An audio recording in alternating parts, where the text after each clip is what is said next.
the wonderful Claire Baldry. Let's give Claire a massive cheer. Thank you very much. Okay, thank you very much for inviting me, Tim. It's lovely to be here.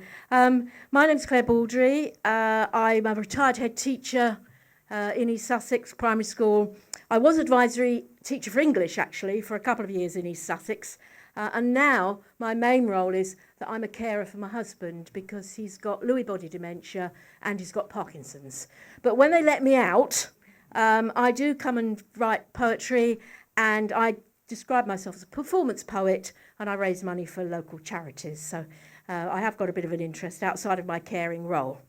Now, what I want to do today is I'm going to try and promote rhyme in poetry for you, because I think that rhyme over the last about 80 years has had a really rough time. So I'm going to try and put that right for you today. So here we are. Let's see if I can work out which button to press. I describe myself as a lightweight performance poet in recognition of how some people perceive rhyme. And I do dress up when I do my poetry. Here we are. I like wearing cloaks and hats, but I do sometimes get mistaken for an extra for Harry Potter, but never mind. The title of my book, my talk is Does It Have to Rhyme? This is in recognition of a book which was written by a lady called Sandy Brownjohn in the 70s and 80s. Those of you with a teaching background might remember it. And Sandy Brownjohn wrote lots of ideas for primary teachers about how they could get children writing poetry without it rhyming, because the feeling was that rhyme rather restricted the meaning. Now, I don't think rhyme does restrict meaning, but I have to say, if you have taught young children, getting them to rhyme sensibly is quite difficult. So the book was actually a godsend, but that's how I chose the title for my topic today. So let's have a think about poetry, shall we? We'll have a definition. Here's a definition from the Collins Dictionary. An arrangement of words, written or spoken, in a style more concentrated, imaginative and powerful than that of ordinary speech or prose, some in metre and some in free verse. I think that's as clear as mud, really, isn't it? It doesn't tell us anything about poetry, but there we are. That's what the Collins Dictionary says about it. And we'll now have a think about rhyme for a moment. Does poetry have to rhyme? No, of course it doesn't. It doesn't have to rhyme. There's lots of lovely poetry that doesn't rhyme, but I think rhyme is cool. So we'll have a definition of free verse now. That's the verse that doesn't rhyme. Here we are from the Oxford Dictionary. Many forms of irregular, syllabic or unrhymed verse freed from the demands of metre. And it's that word freed that I liked, because it implies that if you've got rhyme, you're somehow restricting the meaning. So that's where that comes from. So I don't write a lot of free verse. I do occasionally, but I like writing rhyming poetry. But I had a little go at writing a piece of free verse about the Bavard bar. Firstly, I want to say that I've done it all in lowercase. There's no capital letters at all, because lowercase is very trendy at the moment. So we've got lowercase. And the second thing is that I think as long as I read it with lots of implied depth, I might be able to take you in for about 2 minutes. So we'll give it a go. The Bavard bar.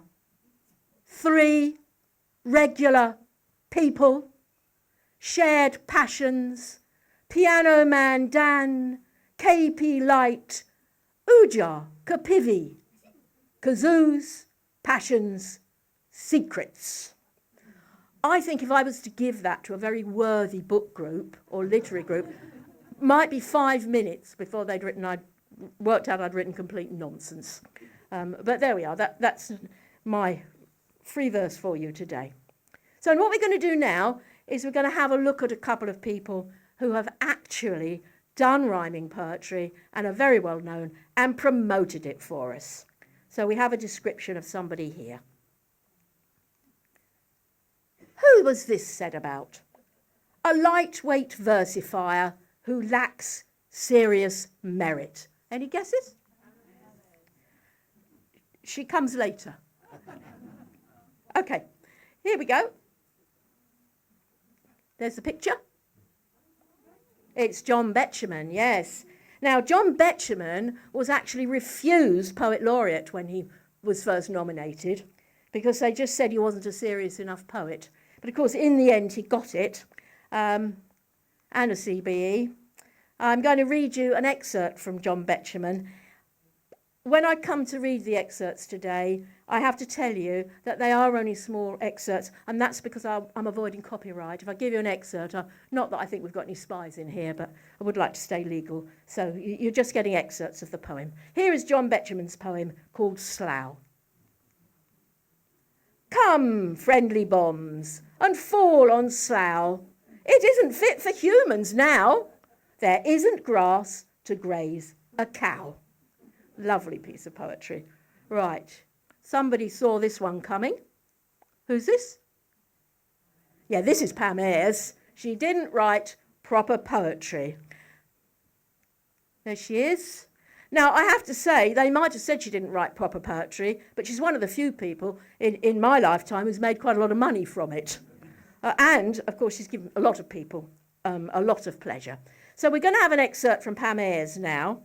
I'm afraid I can't do the accent. I wish I could, but I can't. So you'll have to put up with the Claire Baldry voice.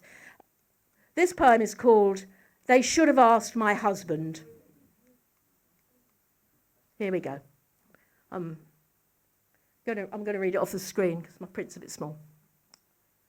Well, they should have asked my husband, a man who has his say, with his thoughts on immigration, teenage mums, Theresa May, the future of the monarchy, the latest Brexit shocks, the wait for hip replacements, and the rubbish on the box.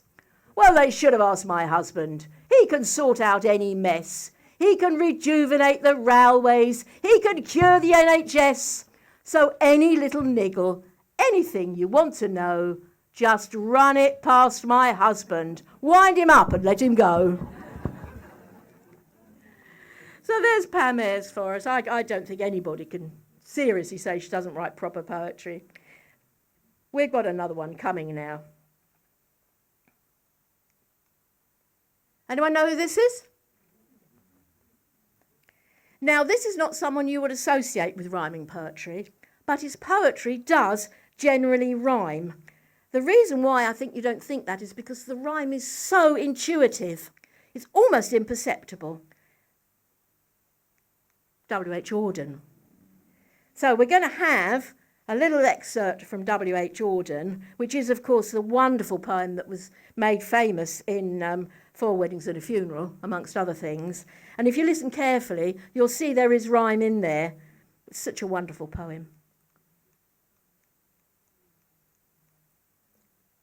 Stop all the clocks, cut off the telephone, prevent the dog from barking with a juicy bone, silence the pianos and the muffled drum, bring out the coffin, let the mourners come. Fabulous piece of poetry. I wish I could write like that. And it rhymes. So we're going on to another group now. Going to call them the Liverpool poets. These were poets who really brought poetry to a broader audience from the 60s onwards. So we'll have a look at one. Anyone know who that is? It is Roger McGough, yes. Born in 1937. And we'll have a little excerpt from Roger McGough. The trouble with snowmen, said my father one year, they are no sooner made than they just disappear. More recently, performance poetry has become much more popular. So we are going to have a look at one performance poet, and I'm not going to ask you to guess this one, because the minute I put the face up, I think you'll know who it is. Yeah, there he is, and we all love him. So we'll have a little bit of poetry from John Cooper Clarke. Let me be your vacuum cleaner, breathing in your dust. Let me be your Ford Cortina, I will never rust. Brilliant piece of poetry. And now we come to rappers, because, of course, a lot of rappers use rhyme, and they're also very popular, especially with young people these days. I think probably the best-known rapper is Eminem. So I found an excerpt from Eminem. I'm actually not going to read it to you because I don't find Eminem poetry very easy to read. I'm also going to tell you that the excerpt I'm going to give you now is about the only one I could find from him that was acceptable before the watershed. So I'll leave you to read this one. There he is.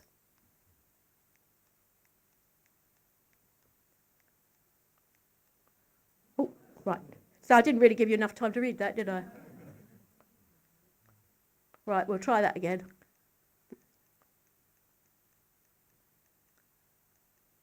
Got there. You now have reading time.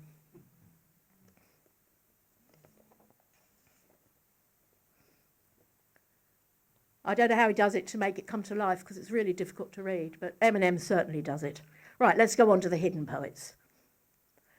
By the hidden poets, I mean people who write in rhyme, but we don't necessarily recognise first and foremost as poets, but there certainly are. So here's somebody you may recognise. It's Julia Donaldson, who of course writes in rhyme for children, but we don't think of her as a poet, we think of her as a children's writer. And she has brought the pleasure of rhyme to generations of children. I'll give you the excerpt. But who is this creature with terrible claws and terrible teeth in his terrible jaws? He has knobbly knees and turned out toes and a poisonous wart at the end of his nose. His eyes are orange, his tongue is black. He has purple prickles all over his back. Thank you very much to Julia Donaldson because she's brought so much pleasure to everybody. Right, we come to another slide now, which says, and finally. So if you've had enough of me, you can breathe a sigh of relief because that tells you that I'm almost there. I do write a lot of poetry of my own, and I have, however, resisted the temptation to come along and just to give you my own poetry. Apart from anything else, it doesn't really live up to what I've given you today. But I couldn't resist the possibility of just sharing one of my poems with you, which I'm going to do. But before I do that, I'm going to tell you a story. I belong to a group called the Bexhill Quills. I live in Bexhill, and a lot of my poetry I write is about Bexhill. And sometimes we meet to do open mics for poetry, and sometimes we have workshops or we meet together to talk about our writing. So several years ago, I was at Bexhill West Station, which is the place in Bexhill where the train used to run to Crowhurst, but it doesn't any longer. And there was only one other person that turned up to this writers' meeting, and his name was Simon. Now, that in itself is not a problem, but Simon had only written one book, and that was a maths book about quadratic equations. And I sat there thinking, what on earth am I going to talk to Simon about for the next 20 minutes or half an hour before I can politely withdraw? But as it happens, it was no problem, because once I started talking to Simon, I discovered that he was a neurologist. He mends clocks.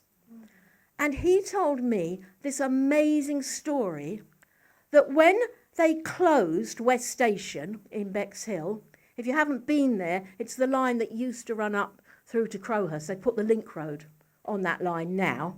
And that when the man we love to hate, Beeching, closed West Station, it was the job of the station staff to wind up the clock.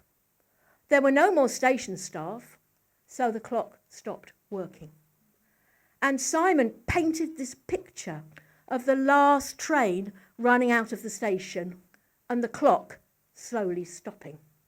And that clock stayed stopped for many, many years. And I said to Simon, that's just the most amazing story, because he was responsible for mending the clock. I said, can I write a poem about it? He said, yes, of course. And when they actually restarted the clock, I went along to the opening and I read this poem, which I'm going to share with you now. When I've finished reading my poem, that is the end of my talk. So you don't have to sit there and think, is she going to say anything else? Because I won't. There we are. There is the West Station clock, and this is my poem.